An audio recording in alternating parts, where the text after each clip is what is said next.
નમસ્કાર વિદ્યાર્થી મિત્રો, હવે આગળ આપણે બીજો ટોપિક તમારા અભ્યાસક્રમમાં જે છે એમાં નામ છે પરિપથની આકૃતિ અને વિદ્યુત પરિપથની અંદર આવેલા જરૂરી સંકેતો. અહીંયા વિદ્યાર્થી મિત્રો એક તમને સાદો સિમ્પલ એક પરિપથ આપેલો છે. એ પરિપથની અંદર વિદ્યુતના કેટલાક ઘટકો દર્શાવેલા છે. તો આ વિદ્યુતના ઘટકો કયા કયા છે એને આપણે કેવી રીતે આઈડેન્ટિફાઈ કરી શકીએ એ હવે આપણે આજે અહીંયા શીખવાનું છે. ગયા વર્ષે બોર્ડની પરીક્ષાની અંદર 2 માર્કનો એક પ્રશ્ન આવી રીતે જ પૂછવામાં આવેલો હતો કે નીચે આપેલા વિદ્યુત ઘટકોને એકબીજા સાથે જોડી પરિપથ તૈયાર કરો. તો વિદ્યાર્થી મિત્રો તમને લોકોને યાદ રહેવું જોઈએ કે કયા ઘટક માટેની કઈ સંજ્ઞા છે અને એ સંજ્ઞાનો ઉપયોગ આપણે ક્યાં અને કેવી રીતે કરીએ એની આજે ચર્ચા કરીશું. તો પહેલો ઘટક તમને આપે છે વિદ્યુત કોષ કે જેને આપણે કહીએ છીએ બેટરી. તો પહેલી આકૃતિની અંદર તમે જોઈ શકો છો બેટરીની અંદર એક મોટી લાઈન છે અને એક નાની લાઈન છે. હંમેશા બેટરી જ્યારે પણ પરિપથની અંદર દોરો છો ત્યારે બે આડી લાઈનની વચ્ચે એક લાઈન ઊભી મોટી હોવી જોઈએ, બીજી નાની હોવી જોઈએ. મોટી લાઈન એ બેટરીનો પોઝિટિવ કહેવાય, નાની લાઈન એ બેટરીનો નેગેટિવ કહેવાય. તો બેટરીની સંજ્ઞા તો તમે એ જોઈ શકો કે તમારી પાસે અહીંયા એક પરિપથની અંદર બેટરી બતાવી છે. તો આની અંદર આ બેટરીનો કયો થઈ ગયો પોઝિટિવ, આ બેટરીનો કયો થઈ ગયો નેગેટિવ.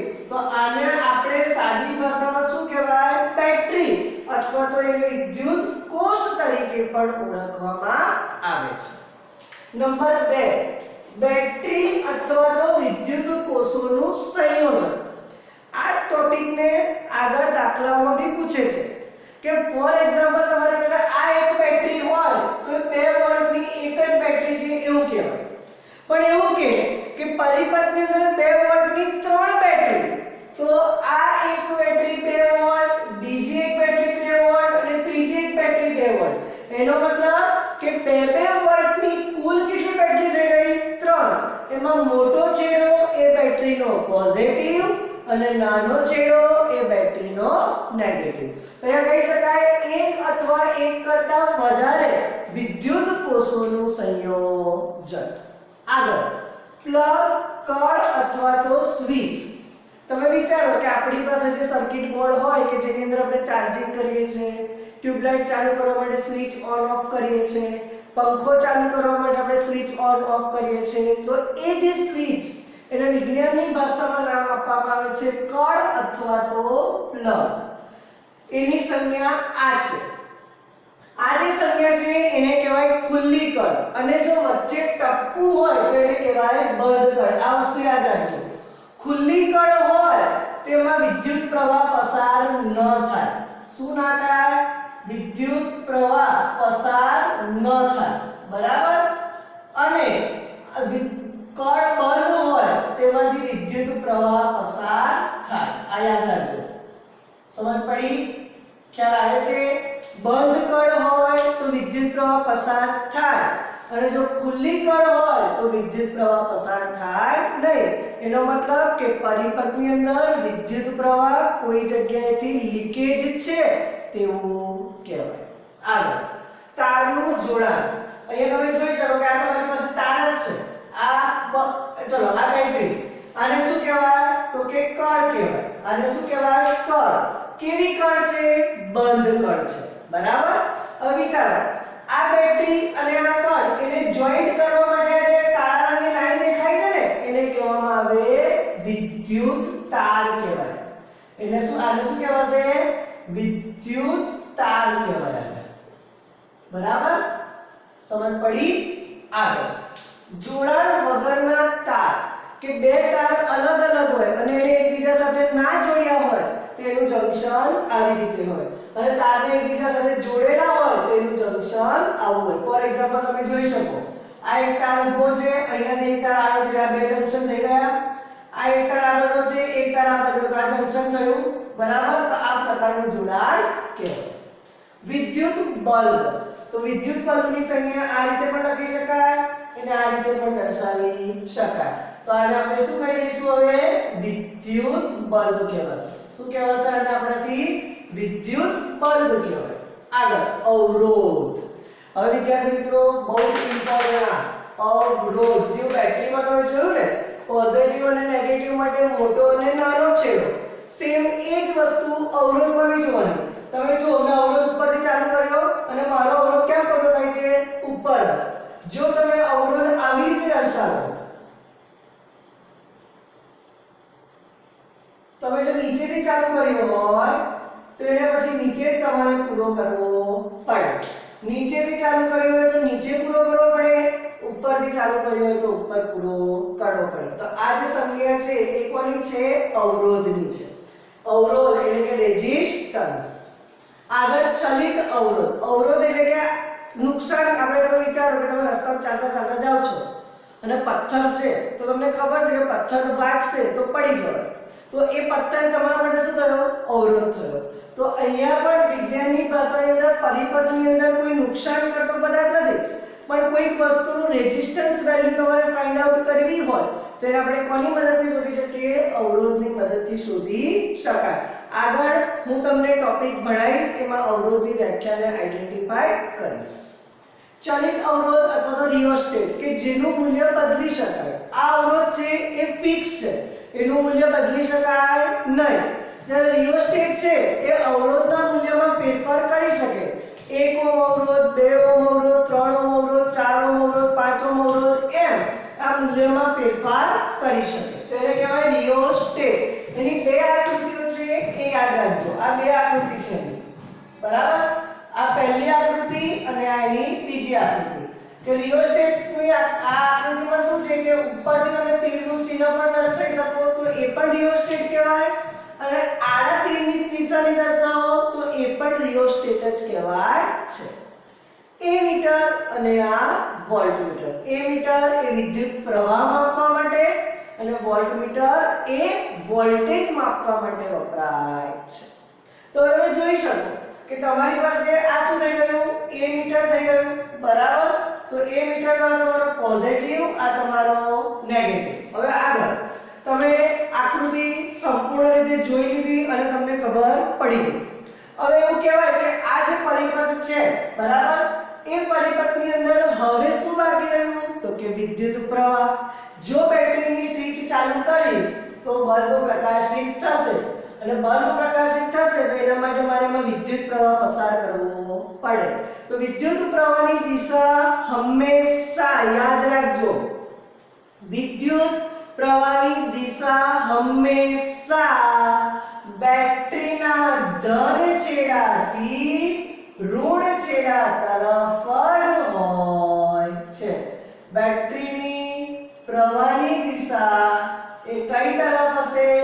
બેટરીના ધન છેડાથી ઋણ છેડા તરફ જ હોય છે. તો જ્યારે તમે કોઈ પણ સર્કિટ દોરો એ સર્કિટની અંદર વિદ્યુત પ્રવાહ હંમેશા ધનથી ઋણ તરફ જ દર્શાવવાનો રહેશે.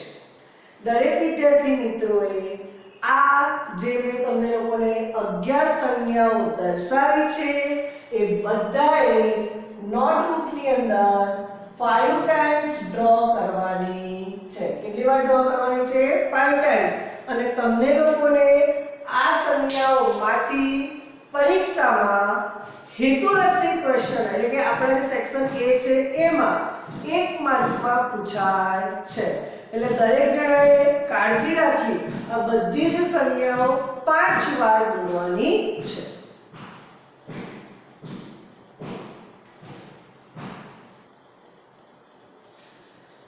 હવે આગળ પરીક્ષા માટેનો એક ખૂબ જ મોસ્ટ ઇમ્પોર્ટન્ટ ક્વેશ્ચન્સ આપણે આજે શીખવા જઈ રહ્યા છીએ.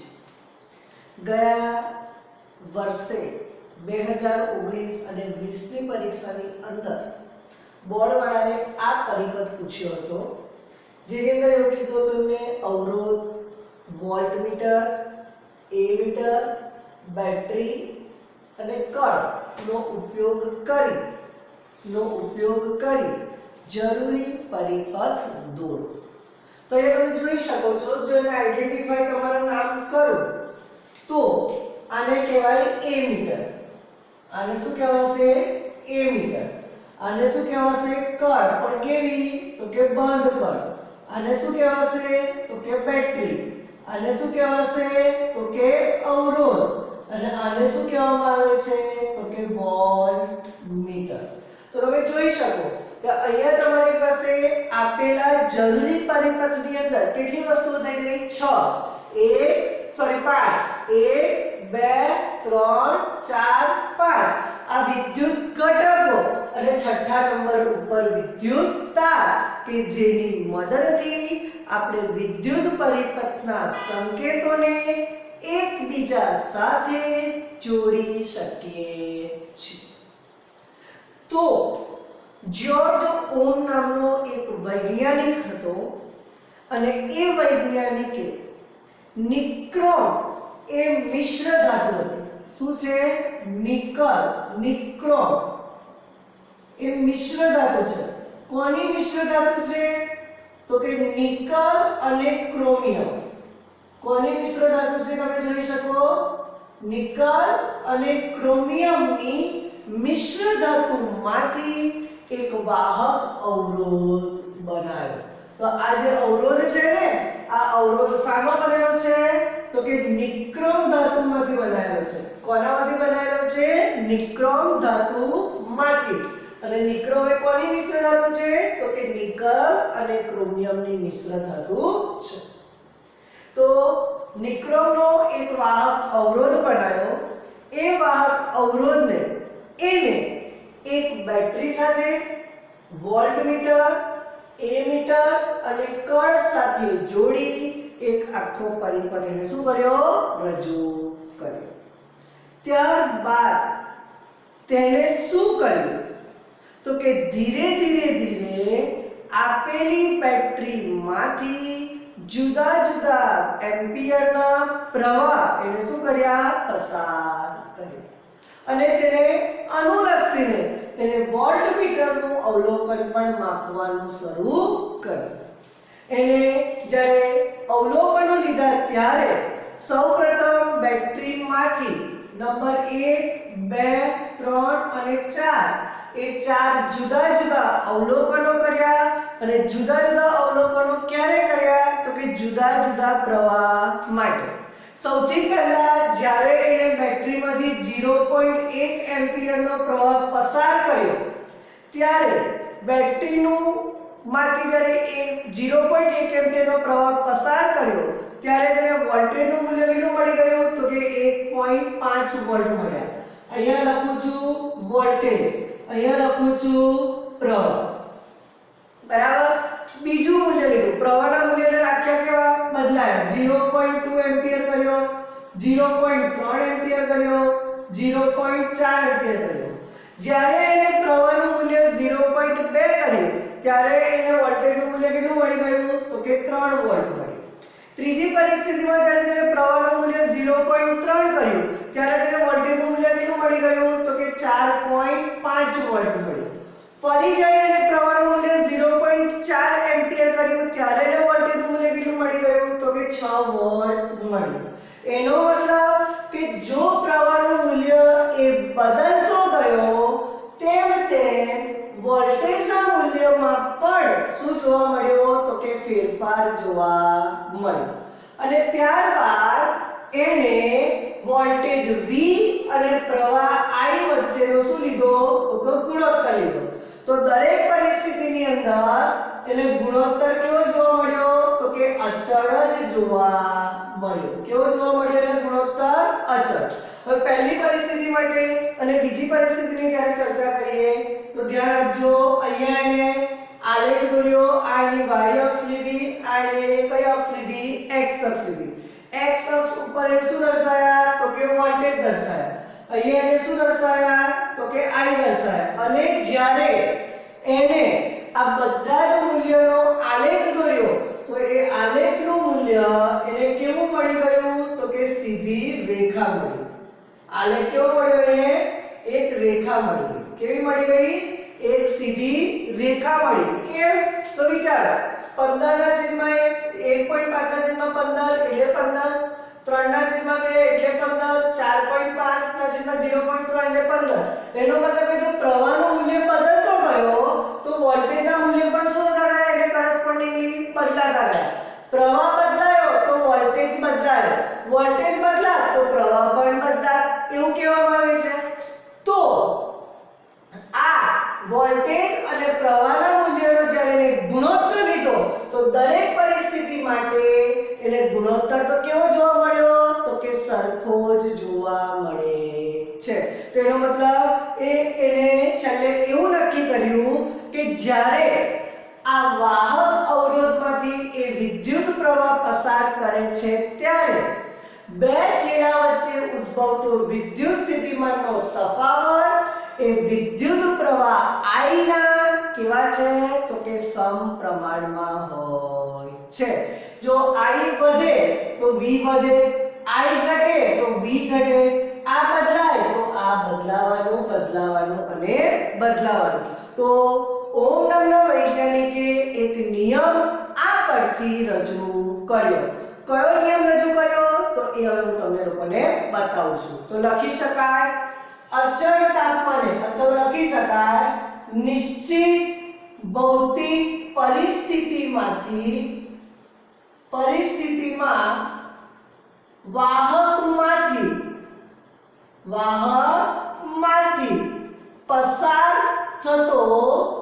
વાહકમાંથી પસાર થતો વિદ્યુત પ્રવાહ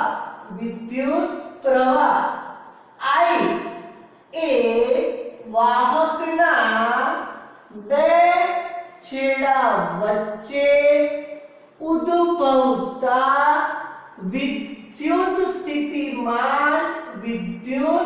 સ્થિતિમાન ના તફાવત V ના કેવા છે તો કે સમપ્રમાણમાં છે કેવા છે તેના સમપ્રમાણમાં છે તો વિદ્યાર્થી મિત્રો આ જે મેં લખેલું છે એ ઓહમના નિયમનું શું છે તો કે વિધાન છે ફરી એક વખત નિશ્ચિત ભૌતિક પરિસ્થિતિમાં આ વાહકમાંથી પસાર થતો વિદ્યુત પ્રવાહ I એટલે કે a મીટરનું અવલોકન બરાબર એ બે છેડા વચ્ચે ઉદ્ભવતા વિદ્યુત સ્થિતિમાન એટલે કે વોલ્ટમીટરનું અવલોકન V ના કેવા છે તો કે સમપ્રમાણમાં છે તેથી લખી શકાય I ચલે છે V શું લખી શકાય I ચલે છે V સમીકરણ નંબર 1 જો I ચલે છે V તો સમીકરણ નંબર 1 પરથી V ચલે છે I યાદ રહેશે બધાને જો I વધે તો V વધે V વધે તો I વધે કારણ કે બંને એકબીજાના કેવા છે તો કે પ્રોપોર્શનલ ટુ છે એટલે કેવા છે તો કે સમપ્રમાણમાં છે તો લખી શકાય સમીકરણ નંબર 2 પરથી સમપ્રમાણતાનો અચળાંક કાઢવો હોય તો મારે કોઈક ગુણોત્તર સ્વરૂપે કિંમત લખવી પડે તેથી V =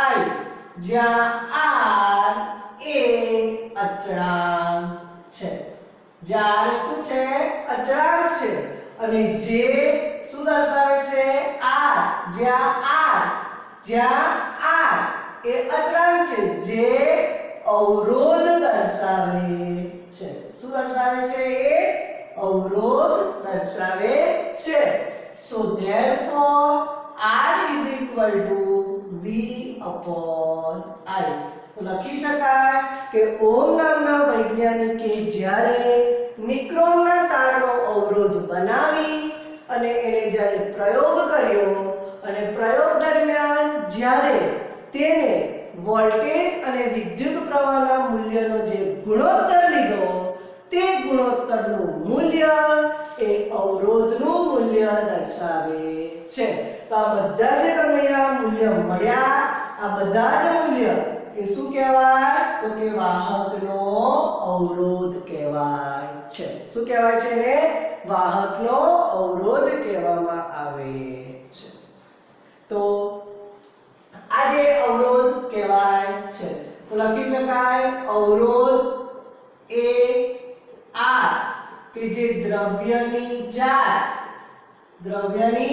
જાત અને તાપમાન પર આધાર રાખે છે. કોના પર આધાર રાખે છે? દ્રવ્યની જાત એટલે કે આ કઈ ધાતુનો બનેલો છે એ અને નિશ્ચિત ભૌતિક પરિસ્થિતિ એટલે કે તાપમાન પર પણ તે શું કરે છે? આધાર રાખે છે. લખી શકાય અવરોધનો એકમ બે થઈ જશે તો જો અવરોધનો એકમ બરાબર વોલ્ટેજનો એકમ અથવા વિદ્યુત સ્થિતિમાનનો એકમ છેદમાં વિદ્યુત પ્રવાહનો એકમ. તો તમે લખી શકો કે વોલ્ટેજ એકમ કયો છે? તો કે વોલ્ટ. અને પ્રવાહનો એકમ કયો છે? તો કે એમ્પિયર. તો એનો એકમ કયો બની ગયો? વોલ્ટના છેદમાં 1 અથવા એનો બીજો એકમ થઈ જશે ઓમેગા અથવા એને કહેવાય ઓમ કે જેની સંજ્ઞા કઈ થઈ જશે આ. તો એને બીજો એકમ એનો કયો છે? ઓમેગા કે જેની અવરોધની શોધ કોણે કરી? તો કે જ્યોર્જ ઓમ નામના વૈજ્ઞાનિકે. કોણે કરી? યાદ રાખજો, જ્યોર્જ ઓમ નામના વૈજ્ઞાનિકે. કોની શોધ કરી? તો કે અવરોધની શોધ કરી. તો એની યાદમાં એનો એકમ કયો છે? ઓમેગા અને એની સંજ્ઞા કઈ છે? તો કે R છે. આ ભૂલ ના કરતા. R એ અવરોધની સંજ્ઞા છે અને ઓમેગા એ એનો એકમ છે કે જેની સંજ્ઞા દર્શાવે છે. તો આટલી વસ્તુ દરેક વિદ્યાર્થી મિત્રોને યાદ રહેવી જોઈએ. હવે આ જે ઓહમના નિયમના જે પ્રયોગો છે એ પ્રયોગો પરથી કાઢવામાં આવેલા તારણો. નંબર 1, જો I ચલે છે V હોય તો. નંબર 1, જો I ચલે છે V એ ક્યારે લાગુ પડે? તો કે જો હોય એટલે I ચલે છે V જો R અચળ હોય તો. જો R અચળ હોય બરાબર તો I ચલે છે V. એનો મતલબ કે I ચલે છે V અને V ચલે છે I તો અવરોધનું મૂલ્ય હંમેશા કેવું મળે? અચળ. અહીંયા તમે જુઓ અહીંયા 15 ઓહમ મળ્યું, અહીંયા 15 ઓહમ મળ્યું, અહીંયા 15 ઓહમ મળ્યું, અહીંયા 15 ઓહમ મળ્યું.